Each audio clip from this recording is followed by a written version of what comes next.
오늘은 성막 설계도 계시, 성막 설계도 계시라는 제목으로 말씀을 상고합니다.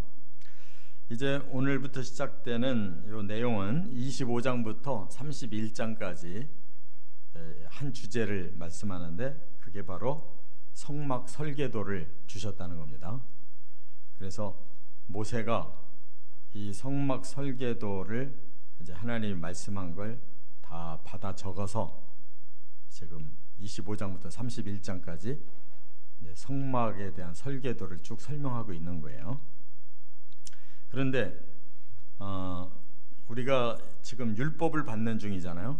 모세가 산꼭대기에 올라가서 하나님께 40주야 계속 깨어있는 상태로 계시를 받는데, 두 종류 계시를 받은 거예요. 바로 이제 그 율법 중에는 윤리법, 사람들이 어떻게 살아야 되느냐 하는 그런 법을 말씀했고, 또 하나는 그럼에도 불구하고 죄를 짓고 또 저주가 임할 때 그거 어떻게 풀어야 되느냐, 그게 이제 바로 제사법인데, 제사를 하기 위해서 이제 집을 져야 되고 모든 기구가 있어야 되고, 그 제사를 중보할 제사장들이 또 어떻게 예복을 입고 어떻게 일을 해야 되는지, 이런 기본적인 그 제사법의 내용을 이제 여기서 설계도로, 외곽을 지어야 되니까 설계도로 보여주셨다, 그 말입니다. 그래서 하나님은 결국 이미 구원을 받은 자들을 말씀, 율법으로 이제 그렇게 잘 지키게 해서 성숙시키려고 하는 거고, 거기서 실수를 하고 죄를 짓는다면 다시 제사를 통해서 용서를 받고 다시 또 율법을 잘 지켜서 더 성숙하게 하도록, 이렇게 두 가지 법을 주신 거예요. 그것이 이제 그 선민들에게 가장 필요한 일이기 때문에 두 가지 법을 주셔서 이제 그들을 하나님 백성으로 점점 더 훈련을 시키면서 또 죄를 점점 해결해 가고, 그래서 결국 의로운 백성을 목표로 지금 하나님이 시작하신 것입니다. 그런데 예수님께서 그 윤리법을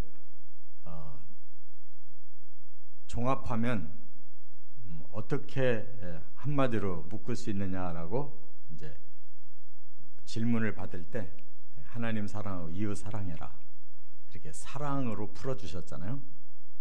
그런데 사랑으로 해결 안 되는 게 있어요.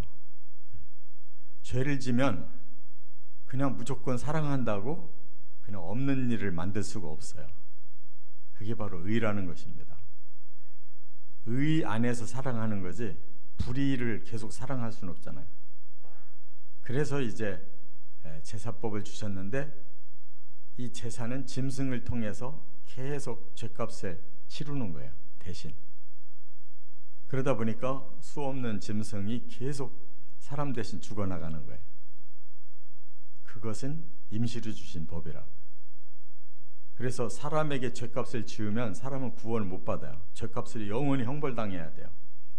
그러니까 그 사람에게는 죄값을 지을 수는 없고, 그 죄값을 공의의 법으로 해결을 해야 되니까 구약시대에는 짐승을 그렇게 대리로 죄값을 치르게 했는데, 그 임시 방편이니까 하나님이 하나님의 아들을 대신 죄값을 치르게 해서 이제 구원시키는, 바로 그 제사법을 이제 예수님이 성취한 게 십자가란 말이에요. 그래서 이 율법과 제사법은 그대로 신약까지 이어지는 겁니다. 그래서 그 율법을 사람이 행할 수가 없으니까 마음에 복음을 주시고 성령으로 그걸 지킬 수 있도록 힘 주시는 거고, 또 짐승이 임시방편에 죄값을 당하고 사함을 얻는 거니까 하나님 아들이 직접 당하고 사함을 얻도록 해주신 거란 말이에요. 그러니까 구원의 원리는 구약부터 신약까지 그대로 이어지는 거예요. 할렐루야. 네. 이렇게 깨닫고 보면 구약이 그렇게 어려운 게 아니에요.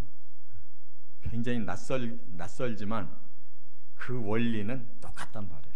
핵심이 똑같아요. 그래서 이제 그것이 성취된, 이 제사법이 성취된 그 내용이 마태복음, 마가복음, 누가복음에 다 나와요. 그 부분이 뭐냐?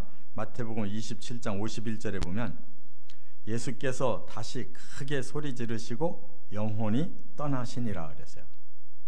예수님이 이제 십자가상에서 7마디 말씀을 했잖아요. 그 마지막 말씀까지 하고 나니까 돌아가셨어요. 근데 돌아가셨는데 전혀 뜻밖의 사건이 일어나요. 뭐라고 그랬어요? 마태복음 27장 51절에 보면 이렇게 말씀했어요. 성소 휘장이 위로부터 아래까지 찢어져 둘이 되고 그랬어요. 성소 휘장이라는 게 뭐냐면 지금 성막을 졌잖아요. 성막에 두 휘장이 있어요. 성소, 바깥에 있는 성소를 들어가는 제일 겉에 문을 휘장으로 만들었거든요. 그 다음에 그 안에 들어가면 지성소라는 게 또 하나 있어요. 지성소에 또 휘장이 둘러져 있다고요. 그래서 제사장들이 제사 드릴 때마다 성소의 휘장을 열고 들어가는데 바깥에 있는 성소 휘장은 날마다 들어가요. 제사장들이.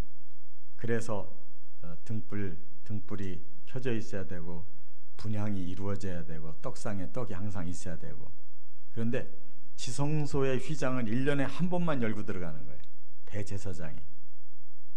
바로 그 휘장이 찢어져서 둘로 나눠졌다는 것은 더 이상 거기에 제사장이 들어가서 그 일을 계속할 필요가 없다는 거예요. 마감이 돼버렸대요.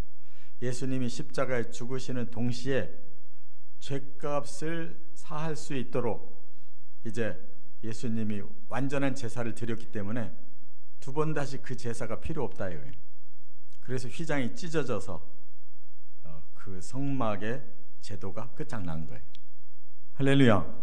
이렇게 명확하게 설명을 했잖아요.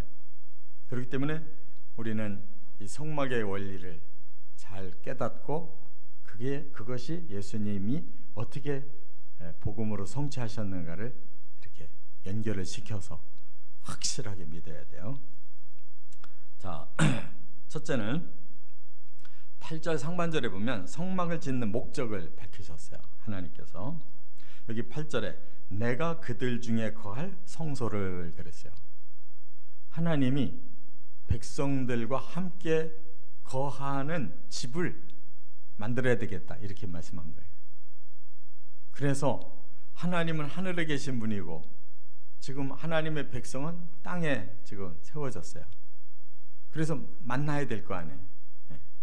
그래서 중보자인 지금 제사장을 세워서 하나님을 그 성막 안에 모시고 성막 밖에서는 백성들이 중간에 제사장을 통해 만나도록 이렇게 성막을 지으라고 하셨다 이거예요. 그러니까 이거는 보통 은혜가 아니에요. 하나님이 사람을 구원하려고 이 땅으로 임재하셔서 그 성막의 안에 들어오시겠대요. 구체적으로 어디냐면 지성소. 지성소에는 대표적으로 궤 하나만 있어요. 언약궤라는 게. 그 언약궤 위에 뚜껑이 속죄소라고 하는 장소예요. 거기에 천사가 이렇게 서로 날개를 펴고 그 가운데에 바로 하나님이 임재하신다는 걸 의미하는 거예요. 천사가 하나님을 모시는 거예요.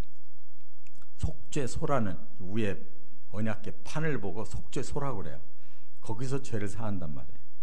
그게 바로 하나님 임재하시는 성막의 핵심 장소예요. 그렇게 하나님이 지금 그렇기 때문에 이 성막을 만들어라. 내가 여기 와서 사람들의 죄를 속해 주겠다. 그런 말씀이에요. 그렇기 때문에 우리 하나님은 구약 때에도 내려오셨다고요. 그런데 신약에는 더 말할 필요도 없이 하나님이 사람 몸을 입고 내려오셔서 바로 이 영원한 속죄 제사를 해결해 주심으로 예수님이, 그래서 그때부터는 우리는 하나님과 함께 사는 자들이 된 거예요. 하나님의 영이 아예 들어와 계시기 때문에. 할렐루야. 하나님이 구약서부터 내려오셨다고. 이제 신약에는 우리 안에 들어오셨어요. 성령으로. 이 역할을 예수님이 중보하셔서 이게 성사가 된 거예요. 그러니까 성막은 사실 어디에 있어요? 우리 마음에 있단 말이에요. 예수님이 계시는 곳, 성령이 계시는 곳이 거룩한 하나님의 집이잖아요. 자, 두 번째, 1절부터 7절 그리고 8절 하반절에 보면 성막을 짓는 마음 자세, 그것이 하나님이 필요한 게 아니고 우리가 필요한 거예요. 그렇잖아요. 우리가 죄 씻고 하나님 만나야 되니까 우리가 필요해요. 그렇다면 우리가 성막을 질 때 어떤 자세여야 되느냐 그랬는데 8절에 보니까 그들이 나를 위하여 짓되 그랬어요. 백성들이 하나님을 위하여 그 성막을 짓는다 그랬는데 사실은 자신들을 위해서 하나님을 모셔와야 되니까 짓는 거예요. 그렇다면 하나님을 위하여라는 것은 하나님을 극진히 경외하는 그런 마음으로 짓는다는 거예요. 왜냐하면 오셔야 되니까. 하나님이 임재하시도록 우리가 최선을 다해서 성막을 져야 하나님 임재하실 거 아니에요. 우리의 마음을 보겠다는 거예요. 그래서 뭐라고 그랬어요? 2절에 보니까 이스라엘 자손에게 명령하여 내게 예물을 가져오라 하고 그랬어요. 예물을 가져오래요. 예물이라는 건 뭐예요? 우리가 마음에 우러나서 선물을 드리는 걸 예물이라고 그래요. 하나님께는 그걸 예물이라고 그래요. 우리 사람 간에도 서로 마음이 열리고 상대를 굉장히 사랑하거나 존경하거나 뭔가 그 상대를 위하고 싶으면 주게 돼 있어요. 선물을 주게 돼 있다고. 마음뿐만 아니라 그 상대방이 좋은 것이라고 생각되는 것을 우리가 주고 싶어요. 근데 하나님 앞에는 더 말할 필요도 없이 하나님이 먼저 우리를 이렇게 구원해 주시고 하나님의 백성으로 우리를 잘 세워주시려고 하는데 얼마나 감사해요. 그러니까 예물을 드리라는 건데 그 예물을 드리는 마음이 어떠냐? 기쁜 마음으로 내는 자가 내게 바치는 모든 걸 너희는 받아라. 그러니까 예물은 예물인데 마음은 이거 내야 되나? 이런 사람 내지 말라는 거예요. 하나님은 마음이 중요한 거지. 그 예물의 질이 중요한 게 아니에요. 그래서 정말 하나님께 감사하고 하나님을 기쁘시게 해드리고 싶은 마음으로 예물을 가져오거든. 그 예물을 다 받아들여라. 그 얘기예요. 그러니까 우리가 구원을 받기를 정말 소망하면 하나님 앞에 나가지 않을 수가 없잖아요. 그리고 하나님 우리를 용서해 주시고 우리를 하나님의 백성으로 인정해 주셨는데 어찌 기쁘지 않냐고요. 이것이 우리가 하나님 앞에 나아가는 자세고 하나님을 내 안에 모신 마음가짐이다. 그 말이에요.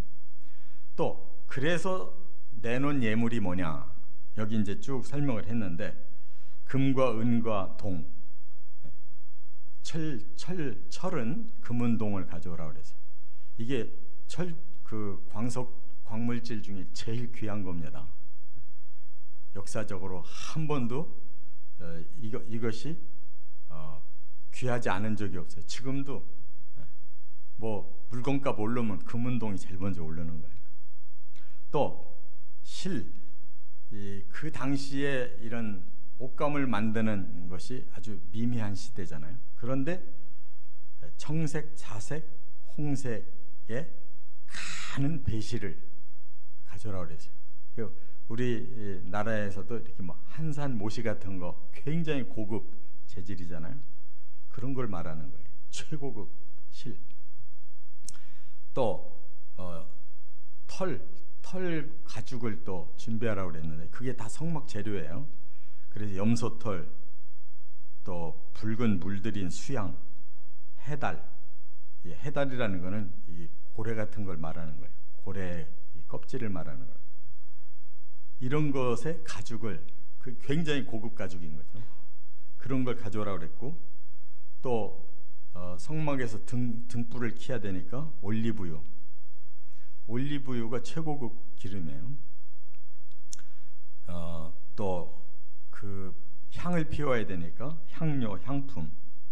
그리고 제사장들이 이 12보석으로 이 이스라엘 12지파를 여기다 가슴에 새기도록 보석을 다르라고 그랬어요. 그런 보석, 이런 거를 다 백성들로 하여금 자원해서 내는 사람 거를 받아라 그랬어요. 이게 이 백성들이 어디서 났을까요? 광야에서 지금 살고 있는데 바로 애굽에서 막 사람들이 준 거예요. 빨리 나가달라고. 자기들이 애굽 그 발달한 사람들이 가지고 있던 뭐 금은동 뭐 폐물을 그냥 다 내줬잖아요. 그거 가지고 있던 거 다 하나님 성전 짓는데 다 내놨단 말이에요. 자, 이건 무엇을 의미하느냐? 우리가 영적으로 이걸 깨달아야 되는데, 에베소서 2장 20절에 보면 사도들과 선지자들의 터 위에 세우심을 입은 자라. 이 하나님의 교회는 기초가 사도들, 선지자들의 터 위에 세워졌다 이렇게 말했는데, 그게 바로 구약과 신약의 진리를 말하는 거예요. 이 진리 위에 이제 교회가 세워지는데, 그리스도 예수님은 그 교회의 모퉁이 돌이 되셨다. 가장 중요한 기초돌이라는 거예요. 또 그 안에서 건물마다 서로 연결하여 주 안에서 성전이 되어가는 것이다. 그러니까 예수님이 기초돌이 되고 이제 하나님의 성전이 점점 지어가는 과정이 바로 교회일 뿐만 아니라 우리의 신앙의 과정이라는 거예요. 또 너희도 성령 안에서 하나님이 거하실 처소가 되기 위하여 그리스도 예수 안에서 함께 지어져 가느니라. 그러니까 중요한 거 이 교회의 겉모습이 아니라 우리 성도들의 마음속에 있는 영적 성전이 얼마나 진리 위에 예수 그리스도의 그 복음 위에 세워져서 성령과 함께 복음이 우리 안에서 역사해서 우리의 영적 성전을 지금 막 완성해 나가고 있다는 그 말씀이에요. 그러니까 성막은 우리 마음의 성전이라는 걸 깨달으시 바랍니다. 끝으로 세 번째, 9절에는 성막 짓는 방법을 말씀했어요. 여기 보니까 9절에 무릇 내가 네게 보이는 모양대로 장막을 짓고 그랬는데요.